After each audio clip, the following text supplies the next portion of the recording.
আপনাকে সতর্কতামূলক 2-4,000 টাকা জরিমানা করলাম। ওটা একটা আপনার হবে না, ওটা একটা আপনার না, ওটা একটা আমাদের। আর এগুলোতে সমস্যাগুলো হবে, কারণ এগুলো আমদানি কারণ থাকে না, আমদানি কারণ আমাদের বোঝার কোনো উপায় থাকে না তাদের কাছে দিচ্ছেন কিনা।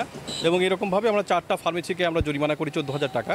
এবং এর পরবর্তীতে আমরা কাঁচা বাজার মনিটরিং করি যে জিনিসপত্রের দাম স্থিতিশীল রাখার্থে। এবং কিছু জায়গায় আমরা বেশ কিছু জায়গায় আমরা মূল্য তালিকা দেখতে পেয়েছি এবং কিছু কিছু জায়গায় সতর্ক করেছি।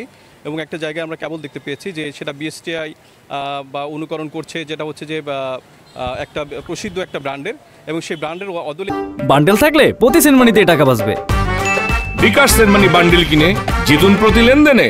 তার ওয়েট নেই, তার ওজন লেখা নেই, এবং সেটা কতটুকু এটার পরিমাপ নেই, এবং এগুলো আসলে তার ক্ষেত্রে ভাউচারও থাকে না এক্ষেত্রে। এবং সেক্ষেত্রে তাকে 6,000 টাকা জরিমানা করেছি সতর্কতামূলক।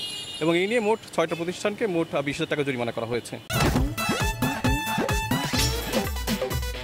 এতদিন শুনছি চান্দে অমাবস্যা লাগে, আজকে দেখলাম শুরুতে অমাবস্যা লাগে।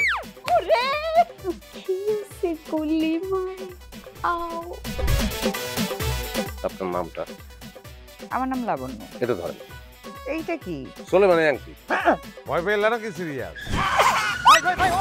আমগো চোখে তো এখন কাঠের চশমা। দুটা খেজুর কাটা নিয়ে চক্ষু দুইটা উঠানো হইলে আমারে দান করে দিন। কারো পৌষ মাস আর কারো সর্বনাশ। নাই রে নাই, আমার বাপে নাই। এই হারামজাদা, হাতে কি গ্রামের মাসে তোর আটকা জলিল কর। আমার ঘরে 3-3টা বউ এতিম হয়ে যেত। বস্তালা আবার ঢুকা। এই